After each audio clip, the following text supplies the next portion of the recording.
Sir আমার প্রশ্ন হচ্ছে টাকা পাবেন কোথায়? রাজস্ব বিভাগে এক ধরনের সংকট তো আছে।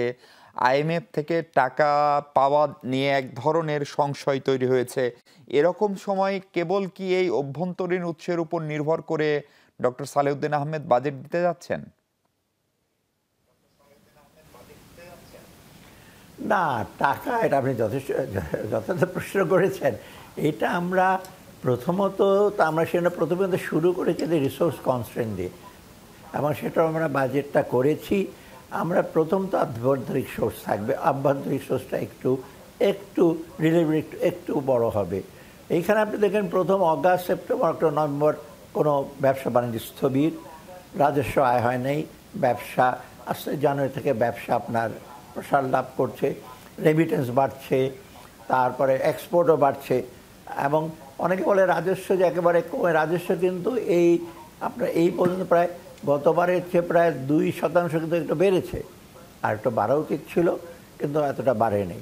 সেই প্রেক্ষিতে আমরা যেটা করব সেটা হলো আমরা চেষ্টা করব ট্যাক্স জিডিপি রেশিও কিছুটা বাড়বে, তবে একেবারে বাইরে যাবে তা না, হয়তো 0.7% বা 1% বাড়াবো, সেটা কিছুটা সাশ্রয়ী হবে। আমরা চেষ্টা করবো আরেকটা জিনিস, এই যে ট্যাক্সের আদায়ের যেটা অনেক ট্যাক্স, আমরা ট্যাক্স এক্সপেন্ডিচার একটা পলিসি করেছি। ট্যাক্স আদায়ের খরচ হয়, খরচ কীরকম, অনেক জায়গায় রিয়াতি দেওয়া হয়, এক্সামশন দেওয়া হয়, আবার ট্যাক্স ঠিকভাবে আদায় করা হয় না, ডিফল্ট থাকে। অতএব আমরা যদি সেই জিনিসটাতে অলরেডি অনেক এসআরও কিন্তু বাদ দিয়ে দেওয়া হয়েছে, ট্যাক্সের যে এক্সামশন যেগুলো যৌক্তিক ছিল না, সেখানে কমে যাবে আমাদের ব্যয়, মানে ট্যাক্স কালেকশনের ব্যয়টা কমে যাবে, সেটা কিছুটা আমাদের সাশ্রয়ী হবে।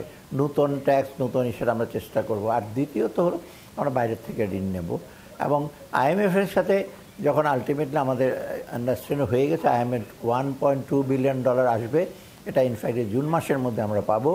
আর বাকি বাজেট সাপোর্ট অন্য অন্য ওয়ার্ল্ড ব্যাংক আছে, এডিবি আছে, AIIB আছে, ওদের কিন্তু আমরা এসে পেয়েছি কমিটমেন্ট একদম অলরেডি। আমরা সব মিলে 1.2 আইএমএফের অ্যাবাউট $2.3 বিলিয়ন কিন্তু আরও বাজেট সাপোর্ট।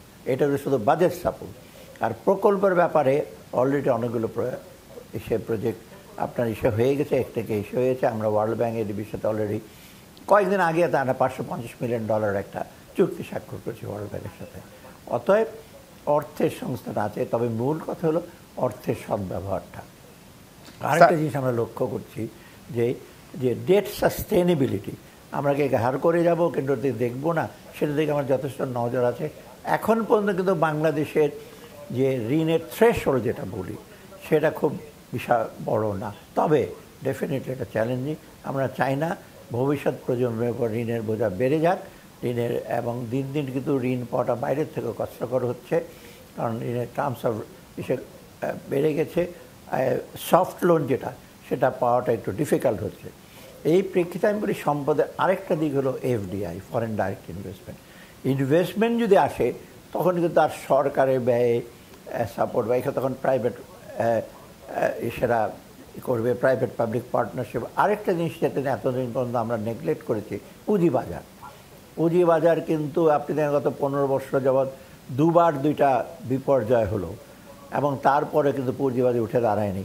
এখন আমরা চেষ্টা করছি, নানা রকম মিসআন্ডারস্ট্যান্ডিং আছে যে পুঁজিবাজারের রেগুলেটর অনেক কড়া, এবং পুঁজিবাজারে যে সিকিউরিটাইজেশন কমিশন সম্পর্কে নানা রকম ক্রিটিসাইজ করে, কারণ চেষ্টা করছি রিফর্মটা করা, রেগুলেশনটা ঠিক করা। 15 বছর ইনসাইডার ট্রেডিং হয়েছে, যারা ছোট ছোট পুঁজি যারা বিনিয়োগ করে তারা এই শেয়ারের দাম বেড়েছে, সেই শেয়ারের দাম বাড়া মানে আর্টিফিশিয়ালি দাম বাড়িয়ে দেওয়া হয়েছে, আর শেয়ার প্রাইস হলো প্রিজামটিভ, এবং যারা চালাকি করে দাম বাড়িয়ে তারা বিক্রি করে বাড়তে বেরিয়ে গেছে, ছোটো ছোটো পুঁজি বিনিয়োগরা তারা বিপদে পড়েছে। আমরা চেষ্টা করছি নতুন আইপিও আনার জন্য, চেষ্টা করছি যথাসম্ভব যেন ইনসাইডার ট্রেডিং আর না হয়, স্বচ্ছভাবে ট্রেডিং হয়, এবং অন্যান্য রুলস রেগুলেশনগুলো আমরা